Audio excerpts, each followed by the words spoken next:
Hello everyone, welcome back to Sense and Sensitivity. In this video, I'm going to talk about the newest changes to Portugal's nationality law and what they mean for people applying for Portuguese citizenship and compare them to the old rules. As of the date I'm recording this, Portugal's new nationality law has been approved by Parliament and promulgated by the President. The next step is publication in the Diário da República, and once that happens, the law will enter into force. So by the time you're watching this, that will probably be the case. But this law will not apply to the people who have already applied and have pending nationality applications. Residence time. The old system allowed many residents to apply for Portuguese citizenship after just 5 years of legal residence. However, under the new law, that timeline becomes much longer. 7 years for EU and CPLP citizens, and 10 years for everyone else. Residence clock. Another major change is how residence time is counted. Instead of counting from when someone applied for residence, the clock is now expected to count from the issue of the first residence title.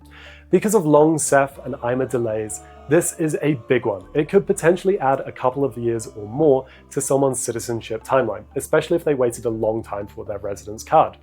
Civic Requirement. Previously, all the tests you needed to complete were an A2 language exam. However, there is also a new civic and cultural knowledge requirement. From the updates I've seen, this may involve knowledge of Portuguese history, culture, national symbols, rights and duties, and democratic principles. The exact practical details of how this will be tested may still depend on the implementation rules. Previously, there was also discussion about the Portuguese language requirement increasing from A2 to B1, which could happen later down the line, but at the moment this seems not to be changing. So why is this controversial? The main reason is timing. A lot of people moved to Portugal under one set of expectations.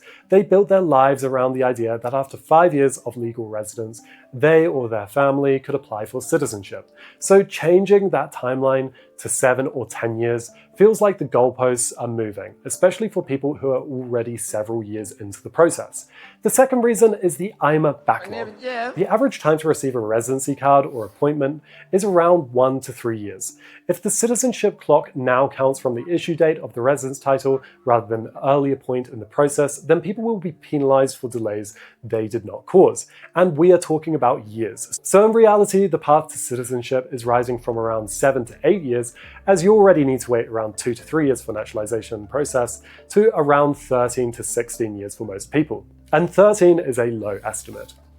That is probably one of the biggest concerns. It's not just that the law is becoming stricter, it is that some people may feel like they are losing time because the state itself was delayed. So why is this happening? Portugal is not making these changes in isolation. Across many developed countries, citizenship is being made harder to obtain. The general trend seems to be that governments want citizenship to feel less automatic and more tied to long-term integration, language, civic knowledge, and economic stability.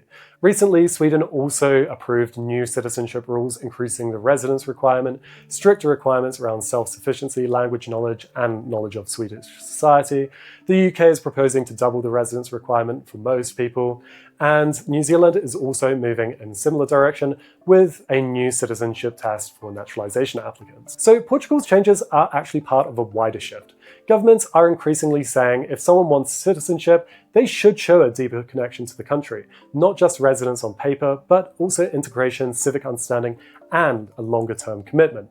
Of course, whether people think it's fair or not is a different question. So if you found this video informative or helpful, please smash that like button, subscribe, and don't forget to hit that notification bell so you don't miss future updates. I'll be sharing more about my citizenship process, so if you're interested, feel free to check it out. Thanks so much for watching, and I'll see you next one. Bye!